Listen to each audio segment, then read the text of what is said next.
Chapter 9: The Confident Michael Cole. Lyra brought the two injured guards straight to the hospital, insisting they get checked and properly mended. While waiting, she discovered something infuriating and a little ridiculous. Michael had lied. "You said you took the bus before," Lyra accused, hands on her hips. Michael looked away, sheepish. "I said that, yes. But I've never actually ridden one. I wanted to experience it. And I needed to keep a low profile. No guards. No escorts. Just a normal day." Lyra blinked at him once. Then grabbed his wrist. "Let's go." "Wait, Lyra? Where?" "To get your bus experience."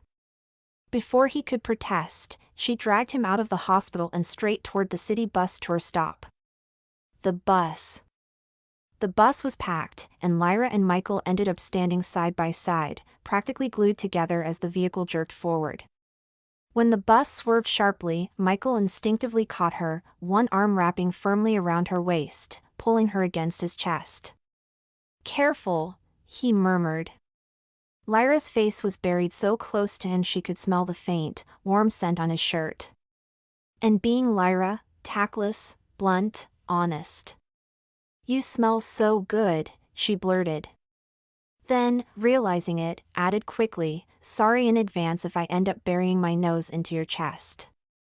I swear it's not on purpose." Michael stared at her, stunned. "Is this woman flirting with me?" He cleared his throat. "You, smell good too." Lyra nearly tripped again at that. When they got off the bus, Lyra immediately started showing him around, different streets, viewpoints, and little shops only locals knew about. Michael was feeling confident now. Positive, even.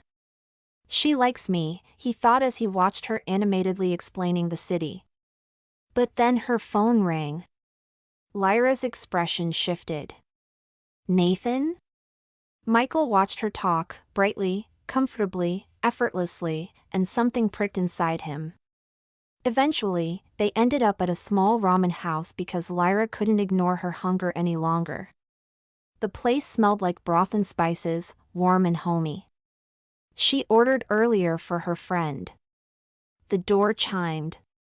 A very handsome young man walked in, the same one the girls at school always squealed about. Nathan. When he saw Lyra, his expression softened immediately. Without hesitation, he leaned down and kissed her cheek. Michael's eyes narrowed almost imperceptibly. Lyra casually raised her hand to signal the waiter. "The ramen I ordered earlier? That's for him." Nathan slid into the seat next to her. "How was your photo shoot?" Lyra asked. Nathan sighed dramatically. "Boring.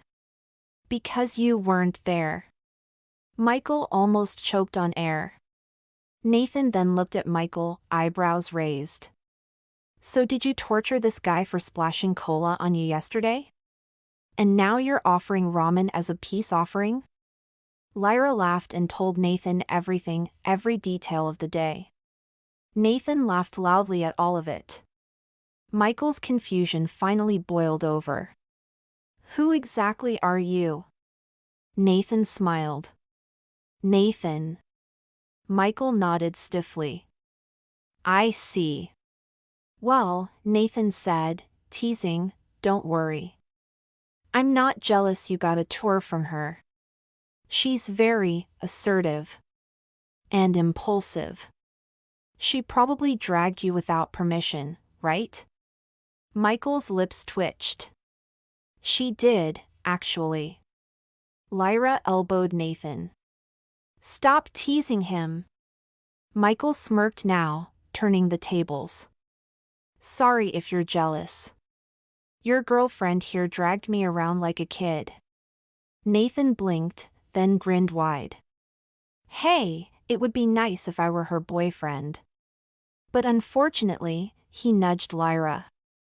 We're only best friends. Michael froze. Best friends? Just best friends? Suddenly, the entire day felt different. Lighter. Brighter. Possible. Nathan's teasing grin widened, but before he could say anything more, Lyra leaned back in her chair, slurping her ramen loudly and casually. Yeah, she said, as if it were the most obvious thing in the world, this handsome guy is just my best friend. Michael stiffened. Just? Nathan lifted an eyebrow, amused. Lyra continued, wiping her lips with a napkin. What a shame, right? We grew up together. My grandma took him in when he was 8, and from that day on, she nudged Nathan's arm affectionately. He's the only boy I ever really knew. Nathan smirked. And look how well she turned out. Lyra elbowed him again. Shut up. But Michael. Michael watched them. Quietly. Carefully. The easy closeness. The familiarity. The way she said the only boy I ever knew. His chest tightened in a way he didn't expect. So, he said slowly, trying to sound relaxed, you two basically grew up like siblings. Lyra blinked. No. Not really. I mean, Grandma took him in, yes. But we're not like that. Nathan's just Nathan. Nathan gave a soft laugh. Yeah. I'm the family stray cat she refuses to kick out. Lyra snorted. More like a raccoon. Michael couldn't help the small smile tugging at his lips at their banter, but deep inside, something restless stirred. Because Lyra's voice held something. Warm. Soft. Old. History. Lyra leaned back, chopsticks tapping against her bowl as she looked at Nathan with that playful, sentimental glint she rarely showed in front of others. Well, she said matter-of-factly, I really liked you. And I wanted to keep you. So Grandma took you in. Nathan placed a hand over his heart dramatically. Aw, so thank you. I'm so grateful for your mercy. He bowed his head with exaggerated reverence. My lady. Lyra snorted, trying, and failing, not to smile. Michael watched the exchange, trying to decipher whether this was flirting, teasing, or just 20 years of inside jokes he wasn't part of. Nathan leaned closer to her, voice softening into something more real beneath the theatrics. Thank you, he said, this time sincerely. For the torture, and for the chaos that turned my life upside down.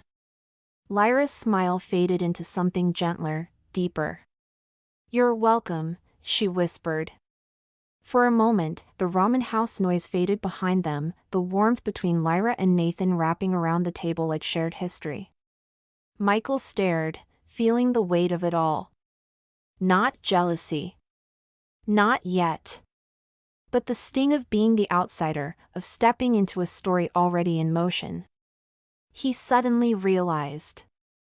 Lyra Castillo wasn't a simple girl he accidentally splashed with cola. She had layers, people, bonds formed long before he arrived. And Michael wasn't sure if he should feel threatened. Or challenged.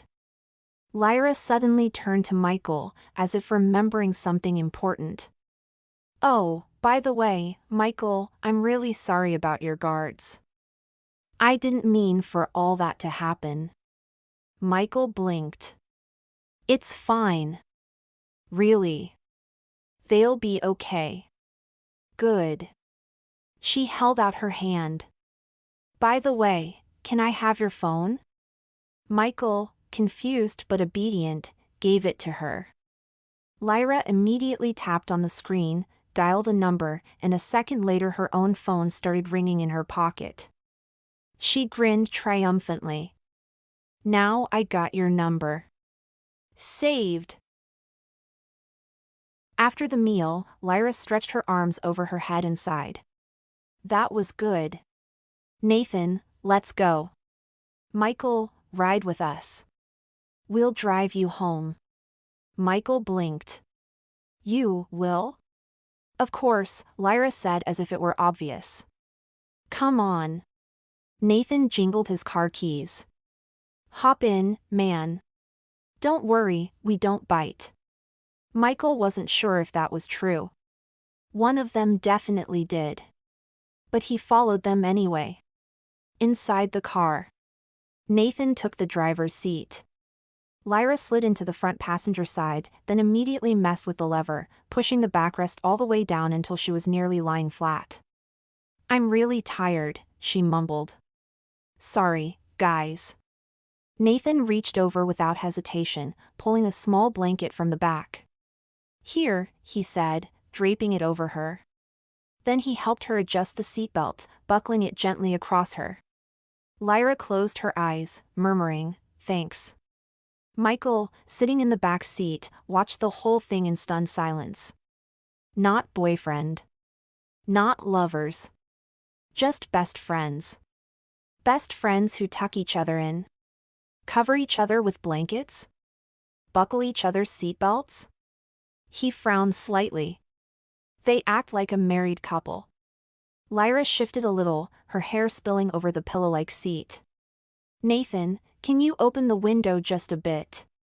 Yeah, Nathan said softly, as if caring for a sleepy child. He cracked the window an inch. Michael's mind was spinning. They're not a couple? Really? But then why does she act so close to him? Why is he allowed to touch her like that? Then he remembered. Lyra grabbing his hand. Lyra dragging him onto the bus. Lyra saying he smelled good. Lyra taking his phone. Lyra saving her number.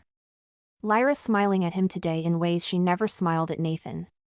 Michael's eyes widened slowly. Okay. I think I'm starting to get it. He leaned back in the seat, watching Lyra breathe softly under the blanket Nathan had given her. She took my number. She wanted my number. His chest warmed at the thought. I'm really thrilled to see what this lady is going to do next. He imagined his phone ringing tonight. Her voice. Something like, hey. I just wanted to talk to you.